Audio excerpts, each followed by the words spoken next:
Hi, NARC troopers.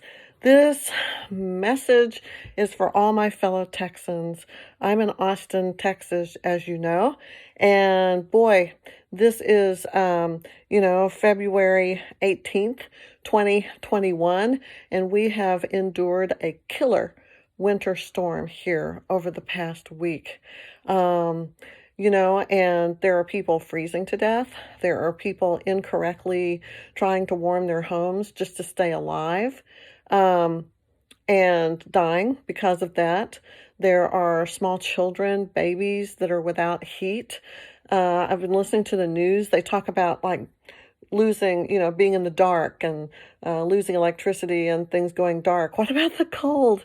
It's like 1-digit temperatures. I stayed for almost 9 hours after I lost power in my house before I finally decided I am not going to be okay here. My cat will probably die and I may freeze to death in this house. So I decided I had to find somewhere to go, and I started texting and, all of my friends and all the people that I knew, and eventually, I found a safe shelter with a fellow teacher at my school. But the point is, there's a lot of people suffering right now, and not only are they freezing, I'm wondering if we'll ever get an accurate death count. There's also no water. Those who are fortunate enough to have water can put it on the stove and boil it to drink it, but a lot of them still don't have power. Over 350,000 homes, I think, here in the Austin area without power. That's a lot. They can't boil their water. And then for those that do have power, finally, after 4.5, almost 5 days, I just got my power back today, and today's Thursday. It went out at 2 a.m., like Sunday night / Monday morning, and it's been out that whole time. So even though I have power, you turn on the faucets, zip, zero, nilch. There's nothing coming out to boil or to sanitize or to fill up a bathtub with. There's just nothing.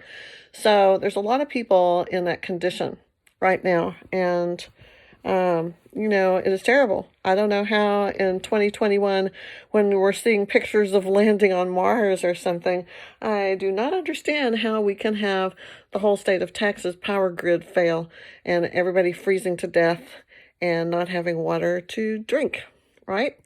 Inexcusable, unconscionable, which leads me as a segue into what I want to talk about today. It is so easy to be resentful, bitter, angry, just feel humiliated and indignant and all of that following being discarded by a narcissist, sociopath, or psychopath, person with antisocial personality disorder, a cluster B personality disordered person. There are so many reasons that the people who have been cast aside they feel so broken and so just absolutely destroyed. And I'm going to tell you, I was already having, because I'm almost 20 months post-discard, 20 months. This summer, it will be 2 years. I'm still fighting the noble fight, right? But why shouldn't we feel so betrayed and so humiliated and so disrespected and just, how could someone do that to you? Years and years of a lot of us, the people that I know, my age, who have suffered through this, sometimes were married to these people for 20 years, 25 years before they took the mask off and said, "Surprise, honey, I'm home." Isn't that the line that Jack Nicholson said on The Shining or something? It's like that. So, yeah, it's so easy to like face a global pandemic alone and know that they're not alone, that they're taking care of their new supply, their new fuel, and that they're making sure that she is protected. They're making sure that she feels safe, and that they're just being so sweet and caretaking, just the perfect partner for that person. They don't know what they've got on their hands yet. It will come. No doubt about it. Sooner or later, even if the personality disordered person believes they have found the love of their life and everything is going to be happily ever after, which they do, they sometimes convince themselves of their own bullshit, and they just, they just lie to themselves and tell themselves things that aren't true. They live in a magical world of magical thinking, and personality disorders are a delusional illness. They're delusional, and but they believe their own stuff. So a lot of them may think, yeah, the reason I'm being so sweet and protective of my new sweetheart is because she's the one. Well, no. He's there for 3 reasons, or she. I say he because that's my experience, but they can certainly be females as well. One of the reasons they're there is to get supply or fuel that they need. They require this to survive, right? That's the core hunger that is in them, that darkness void that has to be filled. They have to put fuel or supply in there, and that comes from other people adoring them and giving them attention and affection and just really feeding them and stroking their egos. Number 2, character acquisition or personality traits. Whoever they're with, they mirror them, they parrot them, they reflect that person's personality and character traits, and then they absorb them so that they become theirs. Sort of like kind of like a vampire sucks your blood. They suck your character traits and personality. You ever wonder why you think, oh my gosh, we have so much in common. It's a perfect match. We're just have such synchronicity. No, you don't. They don't even have an identity. And so that's not true. That's not true. What you have is somebody that's a really good at acting and at being a chameleon and a shapeshifter. That's what you have. And you're in love with yourself. So that's the second thing. And the third thing are like residual benefits. These would be like they get money or a free place to live or connections, networking, hookups. They get sex. They get whatever, that they're hoping to find, those residual benefits. Those are the 3 reasons they're there. So when you don't give them the fuel they need after you've been battered about for a amount of time, that fuel is not flowing as freely as it once did, right? You can only just gush the fuel their way for so long, especially if you have had, on and off bad treatment from them in one shape or another. You can't keep that fuel up. They've already acquired all of your personality traits and character traits, right? They already have those. And then the last one is residual benefits. Mine walked away from a home, from, a $400,000 home, from a career, from a life that we had built with security and future, wealth and retirement and the whole thing. We had worked hard for like 16 years to build a life, a legit life together, both nose to the grindstone, the whole thing, And it was just about time to start reaping the benefits. And then he just burned the whole thing to the freaking ground, just burned it to the ground, left everything behind. The house, all of his clothes, all of his camping equipment, all of his swimming stuff, all of his magic cards, all of his, everything, just left it behind. He wanted no memory of this life that he had with me for 16 years. Do you know how many nights, how many days, how many weeks and months and years that is?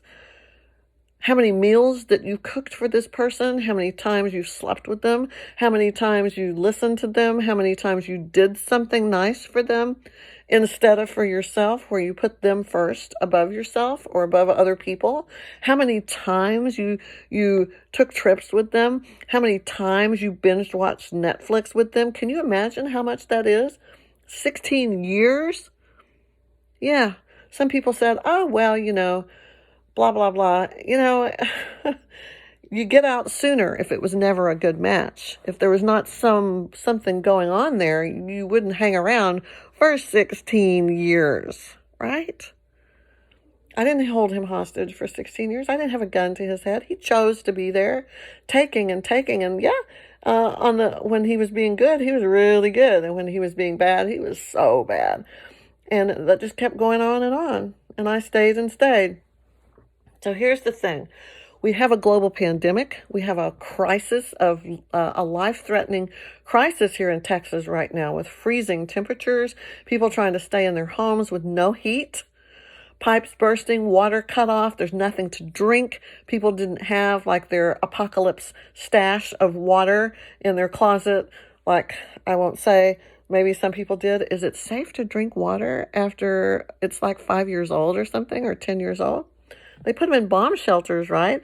Like, does the plastic seep into the water? Like, okay. But anyway, I don't know how long the water is going to be off. I may be drinking plastic infused, expired 10-year-old water before long because that's, yeah. But at least I can use it for the toilet or to wash my face or brush my teeth or something like that. Survival skills.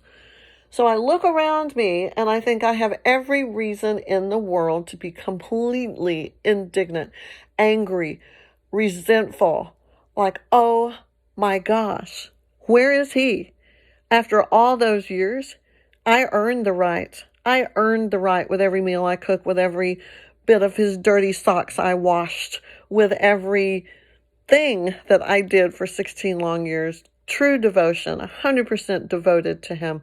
I earned the right to have a partner to protect me during these very dangerous, lethal, deadly, world-changing, historically epic events.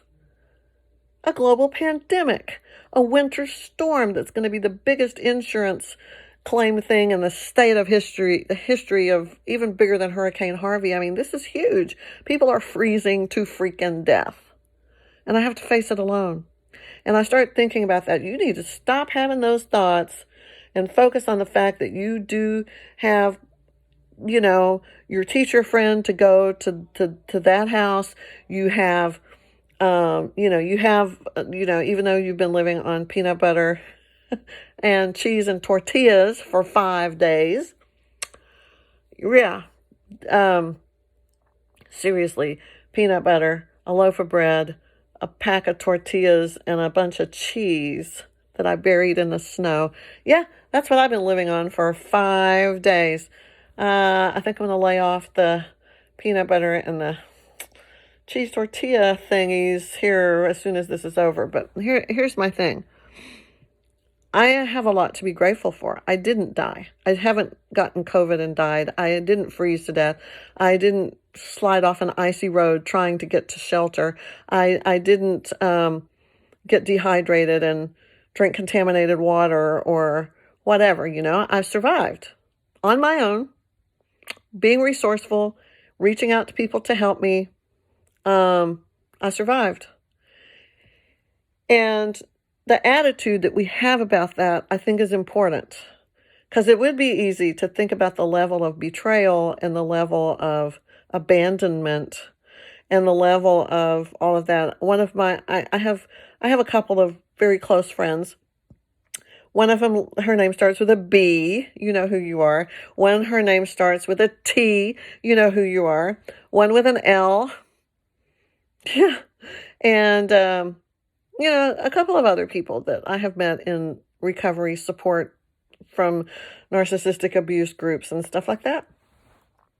And you know what? They all say, it is so hard to feel like you have just been kicked to the curb and disposed of because you get older. These women are in their 50s and 60s, and to be cast aside and replaced with a 25-year-old, at this stage of life when you've dedicated decades to this spouse who all that time really didn't give a flip about you, and you ignored all the red flags all the years because you knew they were up to no good. You knew there was something wrong with them, but you stayed anyway. Now we're all paying the price for that. And they have these friends of mine, especially T. She has said she feels so disposed of, just like trash that has been taken out to the dumpster, and that that, that these people with personality disorders, which, just in case you're wondering, none of us are into the whole, we're going to diagnose our husbands and slap a label on them team, group, club. We have had diagnoses made with the therapy and with all of that, by medical health professionals. And I have a master's degree with guidance and counseling focus. And so when you compound other people's diagnosis and then your own ability to see, to hear, and to witness the clusterfuck of things that has happened to you, there's no disputing that. But yeah, that's what you feel like when they cast you away. 100%. You feel like you have no value, and it's really hard to get that back. And it's easy to be bitter and resentful and think, what the hell? He should be here.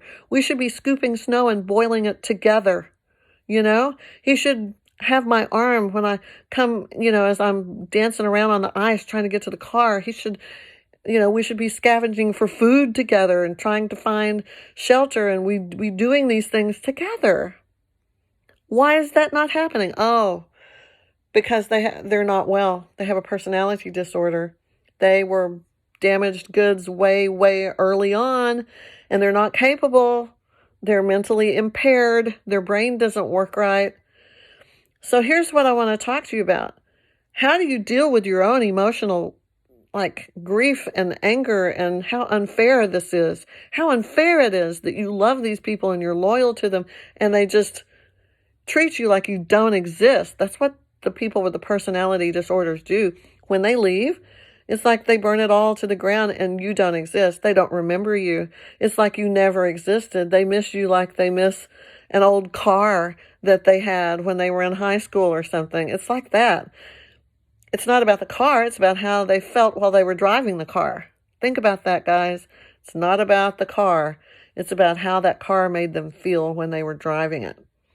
And that's about us. They don't miss us. They never think about us.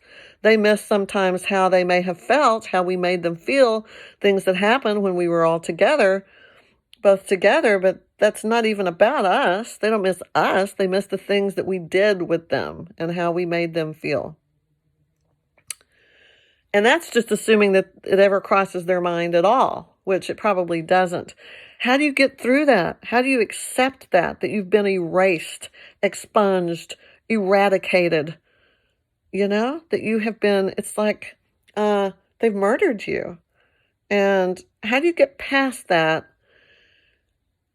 And in a time of crisis, when everything's hard and you're having to do it alone, how do you not feel resentful? Do you look at them and say, wow, they're not quite right in the head. Their brain doesn't work right, and they're delusional, and they're going through these cycles, and it's bad, and so I'm not gonna blame them, because they can't do better. They're incapable. It's not like they chose to be what they are. They did it as a trauma response when they were very young, maybe 4, 5, 6 years old, 7 years old. They did it then.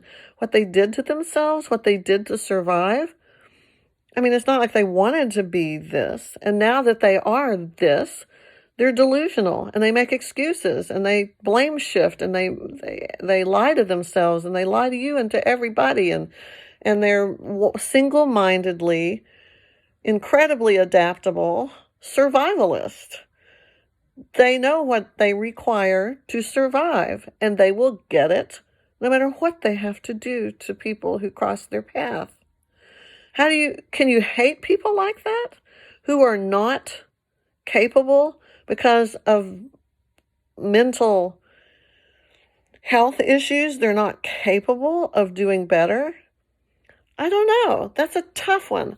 I don't have an answer. You know how every week I come on my YouTube and I say, oh, here's my message for you. Do this. Here's my message for you. Do this other thing.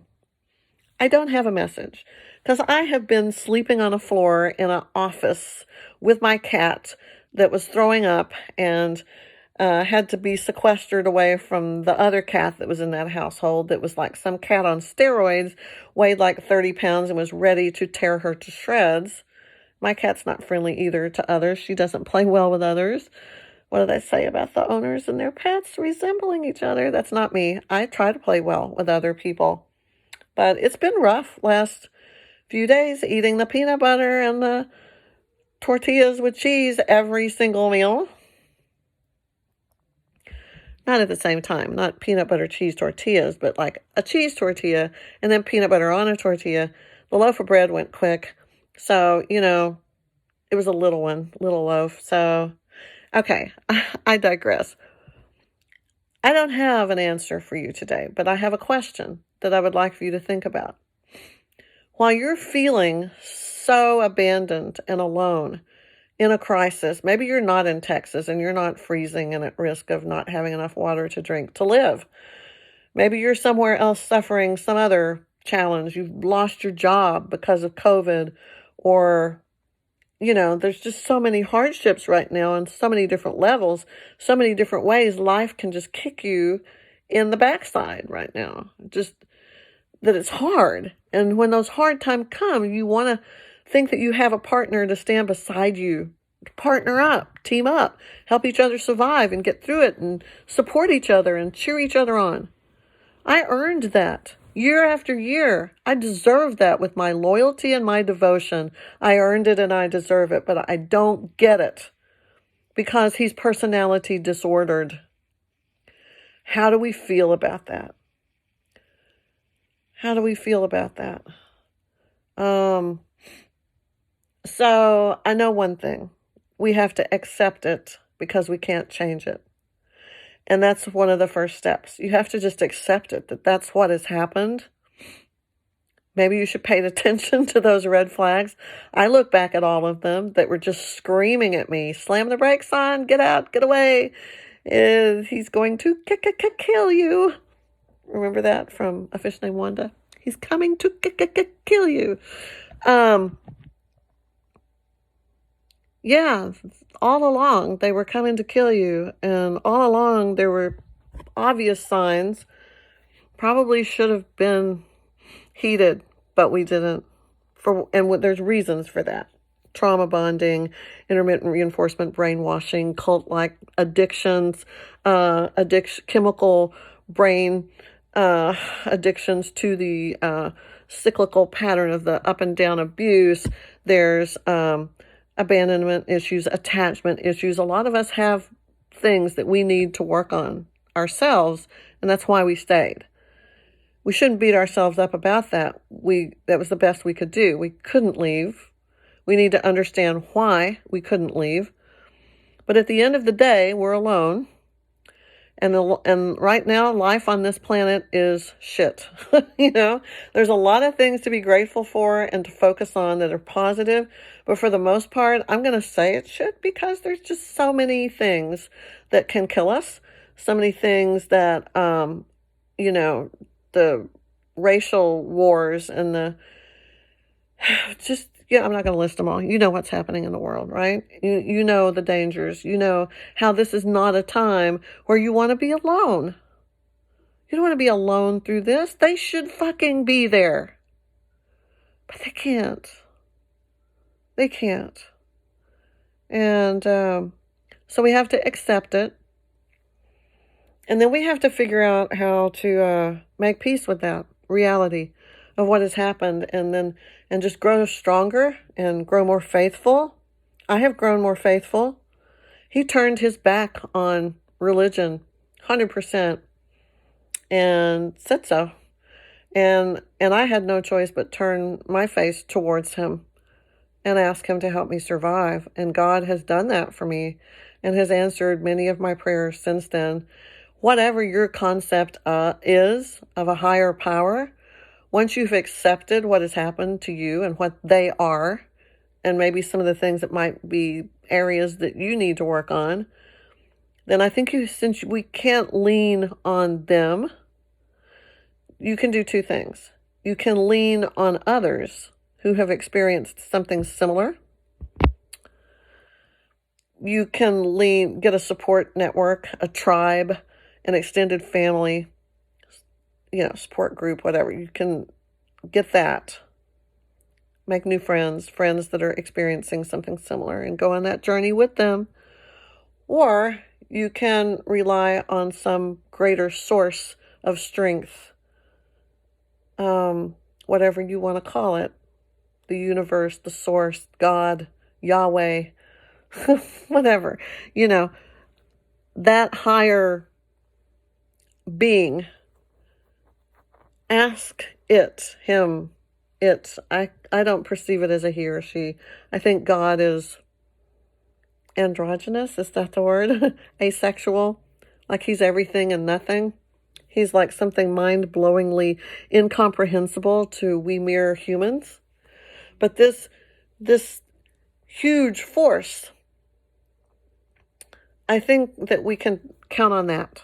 I think we can look to that and for strength and for guidance during this time. So those two things: find your tribe, your extended fellow sojourners that are experiencing the same thing, and then pray and seek guidance and strength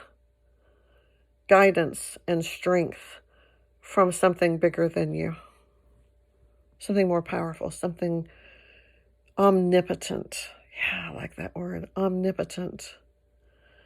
Your personality disordered partner probably thought they were omnipotent, probably thought they were God or some version of it, but they're not. They're sick. They're sick, broken individuals. It's hard to hate them. On days like today, when you're freezing and you're hungry and you're full of peanut butter, it's a little easier to hate them, but that's not a good thing to hate anybody, even those who have tried to destroy you. So that's my message for today, is that I don't have the answer, but I have that question. How should we feel about these people who abandoned us in a time of need, in a time of crisis, global crisis? So many different crises right now are happening. How do we feel about being alone, to face it alone? We really, really need to spend a little time thinking about that and try to accept it and try to find our power and our support and try to make peace with it, because, you can ball up your fist and rage at the heavens and rage to your friends and to yourself. This is crap. This is so unfair. So what? What good does that do? It is what it is. It's what has happened. And we have to keep going, right? We have to figure out how to keep surviving in spite of this thing. So that's what I wanted to tell you today. I have my power back on in my house. I'm sitting in a pretty dark room because they say to conserve power so others can have it. So everything in the house is turned off. My air purifiers, all the lights except a very dim light here on the ceiling fan that I can adjust it, lighter or more dim. I've got my thermostat set on 65, which is really warm compared to, the day it got down to like 30 and I could see my breath inside the house. It's crazy. So I'm grateful. I'm warm and I have cheese and tortillas. So life is good. Life is good. And I have my